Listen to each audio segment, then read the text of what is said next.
들어가게 되면 이제 법원에서는 그냥 기계적으로 3억 5천 내줘라 이렇게 기계적으로 결정을 하는데 네. 상대방이 이의를 하게 되면은 또 판결 절차로 가요, 다시.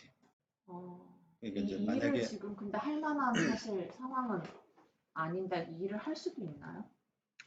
시간 끌기 위해서 할 수도 있죠. 아, 어떤 이유에서든지 그냥 이의 신청이 그쵸. 들어가면 나는 뭐 이해합니다라고 하면 이해가 되는 아, 거죠. 그 이유가 어떤 거든 상관없이요? 상관없이. 예. 어, 그러니까 이제 그렇게 되면은 네. 그냥 재판 바로 넣는 것보다는 1, 2개월 정도의 더 네, 시간이 더 더 걸리는 거지. 걸리는 예. 거라서요. 근데 이제 지급 명령이 그럼에도 불구하고 장점이 좀 있어요. 음, 인지대가 적게 들고. 네. 뭐 3억 5천이면은 한 150만 원 이상 인지대가 나오거든요. 네네. 법원 비용만. 네. 그런데 이제 그게 10분의 1로 줄어드니까 지급 명령은 장점이 음, 있죠. 그러니까 가장 빨리 하는 방법을 이렇게 생각할 게 아니라 네. 종합해서 봐야 되거든요. 네네네. 어, 어차피 재판이란 거는 참 법원이 답답할 정도로 늦습니다. 이게 음, 이제 예를 들면 야 그거 뭐 보증금 저기 때 됐는데 보증금이 못 내줬으니까 판결 나는 게 당연하지 뭐 이렇게 생각하면 우리가 생각하기에는 한두 달 하면 충분할 것 같은데 네. 그게 그렇지가 않아요. 그게 음, 뭐 상대방 변명도 듣고 송달도 제대로 안 되는 경우도 있고 이러다 보니까 네. 6개월 가는 게 애사란 말이에요. 이제 그런 게 현실이기 때문에 네. 그 현실 하에서 우리가 어, 한두 달 정도 빨리 하기 위해 가지고 무조건 뭐 판결을 하고 이렇게 네. 한다는 게 적절하지 않을 수 있으니까 지급 명령도 음, 괜찮은 것 같아요 저는. 음, 금액이 좀 있기 때문에. 네네. 음, 그러면 네. 임대인이랑 연락이 안 되는데 이게 지금 명령 신청을 할 수 있나요? 지금 제가 내용 증명을 보냈던 그 시점에 딱 한 번 연락이 됐었고 음. 그 이후로는 지금 연락이 안 되거든요. 전화를 안 받아요. 공시송달은 안 되죠. 지급 명령 공시송달이라고 그래서 네, 그 상대방의 주소지로 그냥 보내서 받은 걸로 간주하는 네, 그런 걸 공시송달이라고 하거든요. 네. 근데 이제 그 공시송달 절차가 안 돼요. 그러니까 그 사람이 음, 실질적으로 안 받으면 소송으로 가야 돼요. 어, 네, 연락을 그러면 받아야지만 가능한 거네요. 그 내용 증명으로도 안 되는 거예요, 그게? 그렇죠. 내용증명 안 되죠. 어, 그러니까 법원의 송달은 네, 그 약간의 등기 송달처럼 네, 그러니까 그 저희 말하면 등기 부물 있잖아요. 그쵸? 직접 전달을 해야 돼요. 네. 그러니까 그렇게 안 되면은 송달이 안 되는 거거든요, 원래는. 음, 근데 지금 내용 증명 같은 경우도 지금 본인이 안 받고 본인 그 임대인 부모가 받았거든요. 그렇게 받더라도 그것도 인정이 되나요? 인정되죠. 음, 그러니까 그 집에 이제 집배원이 가서 어떤 어쨌든 관계냐고 임대인, 네. 물어보고 여기 사시냐고 물어보고 그럼 전달해주고 그 관계를 이렇게 메모하는 거죠. 음, 그러면 일단 시도는 해볼 수는 있는 거네요. 그렇게. 시도는 하시는 게 좋을 것 같아요. 네. 음, 그러면 이 일을 할 경우에 이제 소송으로 넘어가게 되는데 네. 소송은 그러면 얼마나 보통 걸리나요, 지금? 소송도 이제 뭐 아까도 말씀드린 것처럼 그냥 6개월 전으로 6개월 전. 어, 그게 승소까지고 그 다음에 이제 경매 경매 절차가 남아 있는 그렇죠. 건 예, 거죠. 그렇죠. 승소하고 하는 데는 별 문제는 없을까요? 보증금 주셨잖아요. 네네. 그러니까 뭐 그러니까요. 승소하는데 문제 없죠. 기간도 다 됐고 네. 그렇죠. 그러니까 이거는 이제 이 사건은 지금도 뭐 허그하고 걸려 있고 또 뭐 지급 명령이나 본소송을 해야 되느냐 이런 부분도 걸려 있고 한데 이런 거를 그 경험이 짧은 변호사들은 그 제대로 자문을 못 해주는 경우가 있어요. 네. 그러니까 굳이 뭐 여러 가지를 종합할 때 요 방법이 더 나은데 음, 더 안 좋은 방법을 고려할 수도 있잖아요. 네. 그러니까 그런 거는 저 같은 사람한테 이제 자문을 받으셔야 되고 네.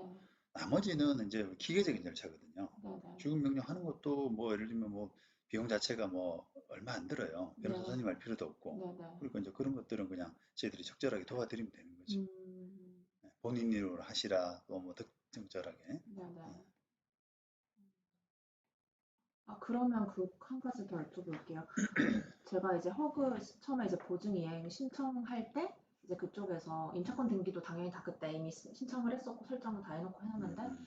가급적이면 이행이 되기 전까지는 이사를 하지 말라고 해서 제가 아직 이사를 안 해놓은, 그러니까 퇴거를 안 한 상태예요. 네네. 근데 이제 지난주에 이제 이행 거절 당하고 이제 어, 소송을 알아보다 보니까 음, 이사를 해야 되더라고요. 이제는 음. 그걸 임대인한테 양도를 해야지 소송을 걸 수가 아니, 있더. 그러진 않아요. 아, 그건 예, 예, 아니에요? 그건 아니에요. 그럼 제가 아직 거주 중이어도 네. 소송은 걸 수 있는 거예요? 그렇죠. 그럴 수 있죠. 이제 아, 그래요? 원래는 이제 이런 거죠. 이제 뭐 보증금 3억 5천 달라. 네, 이렇게 하게 되면은 상대방이 그 이제 항변이라고 하거든요. 네, 자기가 할 말, 네. 대항할 수 있는 그런 변론이라고 하는데 그걸 항변이라고 그러는데 항변을 보통 하는 게 그래 내가 줄 의무가 있는 건 맞는데 그래도 집을 비워줘야 되는 거 아니냐. 음, 그러면 이제 판결이 어떻게 나냐면은 집을 비워줌과 동시에 3억 5천을 받아라. 이렇게 나요. 음, 그러니까 이제 동시행 관계라고 하죠. 네, 그런 판결이 나게 되는데 반대로 우리가 3억 5천 줘라고 재판을 했더니 상대방이 뭐 줄 의무가 있는 건 인정하니까 그리고 음, 여력도 없고 이게 음, 대답을 안 해요.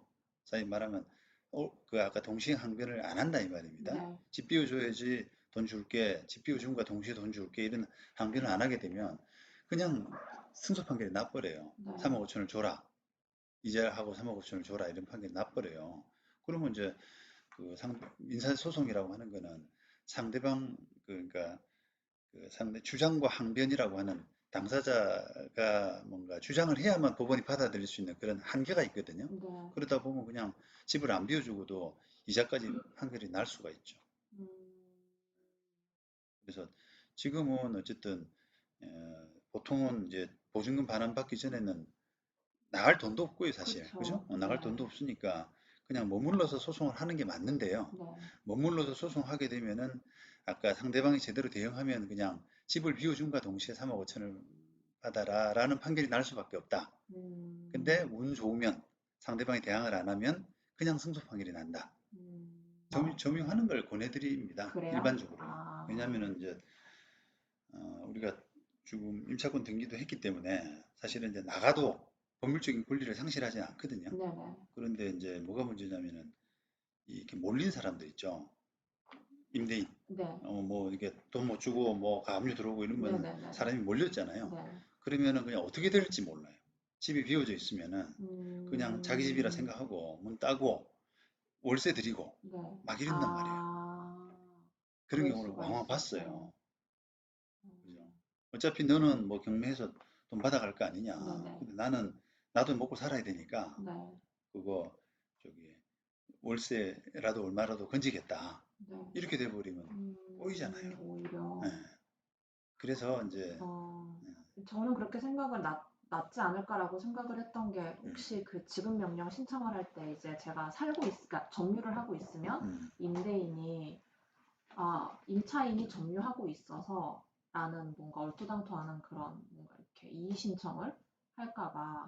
그건 사람이 생각하기 나름인데요. 네, 어쨌든 그 사람이 뭐라고 생각하든 간에 기본적으로는 점유하고 있는 게 나아요. 그래요. 예. 그게 보증금 자체가 이제 작은 돈이 아니니까 네, 차라리 그 집에서 음, 월세를 주더라도 네, 비워져 있다고 하니까요. 네, 네. 음, 그렇게 하더라도 그냥 음, 제가 어쨌든 점유하고 있는 게 낫다는 거죠. 그렇죠. 그 사람이 그렇게 쳐들어올 빌미를 안 주는 게 낫다. 음, 보수나 이런 거는 이게 어떻게 되나요? 뭐 조금씩 뭐 하시면 되죠. 뭐 예를 들면 음, 지금 명령도 뭐 그 서류적인 절차니까 아주 네, 간단하잖아요. 네, 내가 네, 계약하고 때 됐는데 못 받는다. 네. 좋은 조죠. 그러니까 페이지로 치면 한두 페이지밖에 안 된단 말이에요. 네, 간단하니까 네, 네, 그런 것들은 뭐 예를 들면 한 33만 원? 네, 그 정도? 음, 하면 될 것 같고. 네, 뭐 이제 이게 돈 받기 위한 그 과정들이 있으니까요. 네, 자문과 계속 받고 네. 그런 거에 따라서 적절하게 말씀드리면 되죠. 음, 변호사 선생님 꼭 할 필요 없으니까. 네네. 때마다 그냥 제가 필요하면 그렇죠. 받으면 되는 예, 그렇습니다. 건가요? 예. 네, 일단 알겠습니다. 좀 뭐 큰 돈이고 저기 답답하시고 하겠지만 네, 절차 자체는 간단한 사건이라 예, 복잡할 건 없다는 없습니다. 거죠. 예, 그냥 시일이 오래 걸리는 문제인 그렇죠. 예, 거죠, 예. 그냥. 그러니까 이런 거는 이제 다시 말하면 법률 비용을 너무 많이 안 들이는 게 좋아요. 음, 간단한 사건인데 네네. 굳이, 당사자가 막 네. 이렇게 보증금 못 받아서 애가 타는데 그걸 가지고 또 몇백만 원씩 받아내고 이러면 안 되죠,